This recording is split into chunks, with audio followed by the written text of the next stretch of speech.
I will be ranting about the newest Superman movie by James Gunn, so there will be spoilers.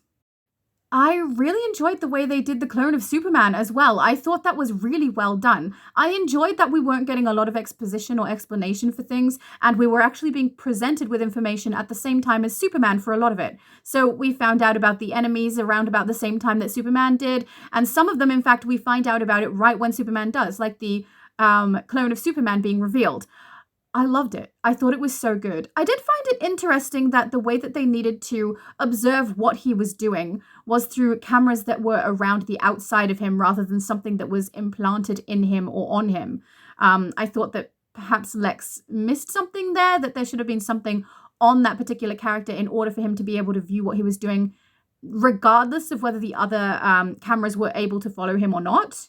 I also found it really odd that they needed to speak out the actions that needed to be performed by Superman's clone. Because, whom they were calling Ultraman, which I have feelings about that, but let's not talk about that right now. They needed to audibly say the moves that this Superman clone was supposed to be doing. Why was it not just a keyboard tap? Like, I can understand if the clone needed audio cues, but why do you have to say them? Why can't you press keys? Why would you make it slower when it could be faster? Do you know what I mean? Because tapping different sequences is much, much faster than saying codes out loud. And I don't think that that made a lot of sense to me.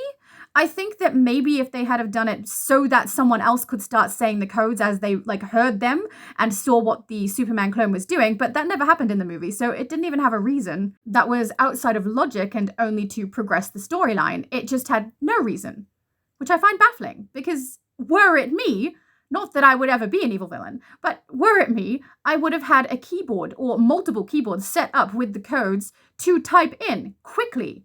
One keystroke per code that he would hear in order to take the action, so that no one has to say it at all. And I really thought it was going to happen in the scene where Superman is fighting his clone. He's asking, oh, you need to have cameras around so that you can see what he's doing, and you say codes so that he knows what action to take. And then he calls for crypto. I thought Superman himself was going to start saying codes so that this guy, the clone, would start taking the actions that wouldn't make sense for the fight, and none of that happened. So it doesn't seem like there was any logical reason for that to be the way that Superman's clone took action. I think it should have been keystrokes, so that it's nice and quick.